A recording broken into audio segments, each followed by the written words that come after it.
जय मां डाट काली भक्तों। हर कोई चाहता है कि जीवन में कभी धन की कमी ना हो, घर में लक्ष्मी का वास बना रहे और आर्थिक स्थिति मजबूत रहे। हम मेहनत तो करते हैं, लेकिन कई बार अनजाने में ऐसी छोटी छोटी गलतियां कर बैठते हैं जो हमारे आर्थिक जीवन को प्रभावित करती है। वास्तुशास्त्र और ज्योतिष शास्त्र में बताया गया है कि हमारी दैनिक आदतें और कुछ विशेष वस्तुएं हमारे जीवन में सकारात्मक या नकारात्मक प्रभाव डाल सकती है।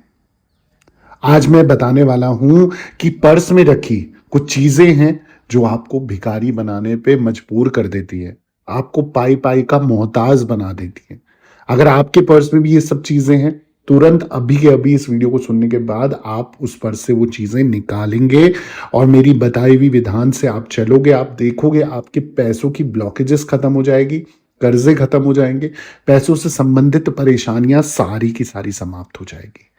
अब इससे पहले मैं समझ जानकारी दूं, हमेशा की तरह आप लोगों से निवेदन है कि अगर आप भी किसी संकट बाधा, किसी परेशानी में फंसे पड़े हो, जगह जगह जाके थक चुके हो, निवारण नहीं मिल रहा है, या पर्सनली मुझसे कुंडली विश्लेषण करवाना चाहते हो, वास्तु कंसल्टेंट चाहते हो, या वशीकरण संबंधित कोई परेशानी का हल चाहिए, या लव लाइफ में आपको परेशानी है उसका निवारण चाहिए, तो आप तुरंत मेरे साथ ऑनलाइन अपॉइंटमेंट बुक करें। मेरी इंस्टाग्राम आईडी है ऑफिशियल देवी भगवती शक्ति के नाम से, वहाँ मैसेज बॉक्स में जाएं, अपॉइंटमेंट लिखें, चार्जेस पे करें और इंस्टा कॉल के माध्यम से मुझसे बात करें। जो भी परेशानी होगी हम डिस्कस करेंगे और उसके आधार पर मैं आपको समाधान दूंगा ही दूंगा। बस सच्चे मन और सच्चे विश्वास से जुड़िए, मेरी माँ डाट काली आपके कार्य जरूर सिद्ध करेगी। अब आ जाते हैं आज के टॉपिक में। तो जैसे कि आज का टॉपिक है, पर्स में रखी कुछ चीज़ें हैं जो आपको भिखारी बनाने पे मजबूर कर देंगी। अगर आपके पर्स में भी ये चीज़ें रखी हैं, तुरंत उन्हें निकालिए, क्योंकि आप चाहे जितनी भी मेहनत करो, आपको फल कुछ भी नहीं मिलने वाला। अब मैं बता देता हूँ कौन कौन सी चीज़ें हैं जो आपको निकालनी है, क्योंकि ऐसी ही एक आदत है पर्स में कुछ विशेष चीज़ें रखना जो हमारे धन के प्रवाह को रोक सकती है और गरीबी का कारण बन सकती है। सबसे पहली चीज क्यों बनती है गरीबी का कारण, मैं आपको बता देता हूं। अक्सर लोग पर्स में पुरानी शॉपिंग की रसीदें, बिजली पानी के बिल या एटीएम की स्लिप रख लेते हैं। देखने में ये सामान्य लगता है, लेकिन वास्तुशास्त्र के अनुसार यह आदत धन की नकारात्मक ऊर्जा को आकर्षित करती है। पुरानी रसीदें बीते हुए खर्चों की याद दिलाती है और मानसिक रूप से ये संकेत देती है कि आपने पहले ही बहुत खर्च किया है और ये धन की आवक को रोक सकती है और मन में हमेशा एक कमी का भाव पैदा करती है। आपने क्या करना है, हर सप्ताह पर्स की सफाई करनी है। जरूरी बिल घर में एक फाइल में रख लेने हैं, पर्स में बिल्कुल नहीं रखने। पर्स को साफ सुथरा और व्यवस्थित ढंग से, जैसे अपने घर को सजाते हो, आप खुद को सजाते हो, ऐसे ही पर्स को भी सजा के रखें। दूसरी चीज, आपको जो अशुभ है आपके पर्स के लिए, अगर आप अपने पर्स में कटे फटे नोट या गंदे सिक्के संभाल कर रखते हो, तो ये आपके जीवन में दरिद्रता को बुलावा देने जैसा है। शास्त्रों के अनुसार लक्ष्मी जी स्वच्छता और सुंदरता को पसंद करती है। पुराने गंदे फटे नोट या सिक्के नकारात्मक ऊर्जा का संचार करते हैं और आर्थिक प्रगति में बाधा डालते हैं। इसके अलावा ऐसे नोट और सिक्कों को कोई खास उपयोग भी नहीं होता है, तो ये पर्स का भार ही बढ़ाएंगे, आपको कोई फायदा नहीं देंगे। फटे नोटों को बैंक में बदलवाएं। केवल अच्छी स्थिति में मौजूद करेंसी ही पर्स में रखनी है। पर्स में अनावश्यक सिक्कों का जमावड़ा ना होने दें, कोई फायदा नहीं मिलेगा, नुकसान उल्टा होगा। ठीक है। दूसरी चीज, कई लोग पर्स में अपने पूर्वजों की या किसी दिवंगत आत्मीय की तस्वीर रखते हैं ताकि उनकी याद उनके पास बनी रहे और उनकी कृपा बनी रहे, लेकिन वास्तु और आध्यात्मिक दृष्टिकोण से ये बहुत गलत है।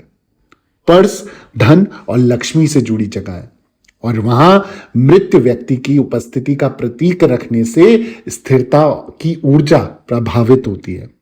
ये अनजाने में मानसिक और आध्यात्मिक रूप से नकारात्मकता ला सकता है। इसी तरह कई लोग देवी देवताओं की बड़ी तस्वीरें या पूजा योग्य चित्र पर्स में रखते हैं, लेकिन ये पवित्र तस्वीरें स्थान की पवित्रता चाहती हैं। पर्स में इन्हें मोड़कर या तंग करके रखना धार्मिक दृष्टि से अनुचित माना गया है।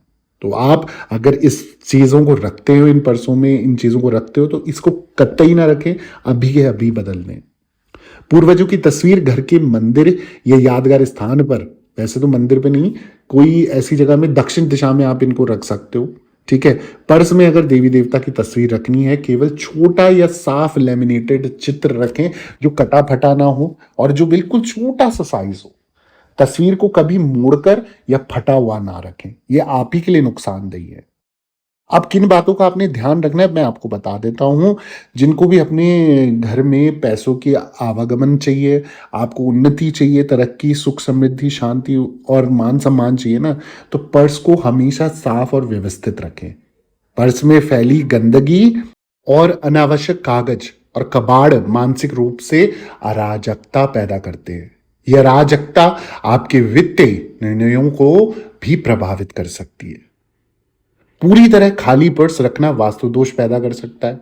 यह शून्यता का प्रतीक बनता है, इसलिए हमेशा उसमें कुछ ना कुछ राशि अवश्य रखें। धन और ऊर्जा का प्रतीक व्यापारियों के लिए शुभ लाल रंग है। स्थायित्व और गंभीरता लाता है काला रंग, और वृद्धि और सकारात्मकता का प्रतीक है हरा रंग। तो पर्स का भी रंग आपको एक महत्वपूर्ण दृष्टिकोण देता है पैसों को लेकर, अपनी स्थिरता को लेकर, अपनी मानसिकता को लेकर। तो लाल रंग, काला रंग और हरा रंग का अगर पर्स रखते तो आप थोड़ा सा इन चीज़ों का ध्यान रखें, और साथ ही साथ पर्स में कुछ शुभ चीज़ें आप ज़रूर रखें, जैसे चांदी का सिक्का रख दिया, गोमती चक्र रख दिए, पीली कौड़ी रख दी, श्री यंत्र की छोटी सी प्रतिमा रख दी। इससे आपकी पर्स में एक सकारात्मक ऊर्जा का संचार बनेगा, धन लक्ष्मी का वास होगा, स्थिर वास होगा। वास्तुशास्त्र के अनुसार धन की स्थिरता और प्रवाह बहुत कुछ हमारी सोच, व्यवहार और वातावरण पर निर्भर करता है। पर्स एक ऐसा माध्यम है जिसमें हम दैनिक जीवन में धन का व्यवहार करते हैं, इसलिए इनकी पवित्रता, सफाई और सकारात्मक ऊर्जा अत्यंत आवश्यक है। शास्त्र में शुक्र और लक्ष्मी से संबंधित उपायों में पर्स की स्थिति को भी महत्व दिया गया है। शुक्र कमजोर हो तो व्यक्ति जो है वो विलासिता की सामान होते हुए भी धन संग्रह नहीं कर पाता। पर्स को शुभ रखना शुक्र को मजबूत करता है। छोटी छोटी बातों का ध्यान रखकर आप अपने जीवन में बड़ी सकारात्मकता ला सकते हैं। पर्स में रखी अनावश्यक और नकारात्मक वस्तुएं आपके जीवन में धन को दूर कर सकती हैं। मैं आशा करता हूँ ये जानकारी आपको उचित लगी होगी। अगर आप चाहते हैं ऐसे और वीडियोस मैं आपके लिए लाता रहूँ तो प्लीज़ प्लीज़ प्लीज़ मेरे चैनल को सब्सक्राइब कर दें, वीडियो को लाइक कर दें, ज़रूरतमंद लोगों के साथ शेयर करना ना भूलें। कमेंट में जय श्री महालक्ष्मी, जय श्री नारायण, जय माँ डाट काली ज़रूर लिखें। दरबार से बने रहें। सभी भक्तों को जय माता दी, जय माँ डाट काली।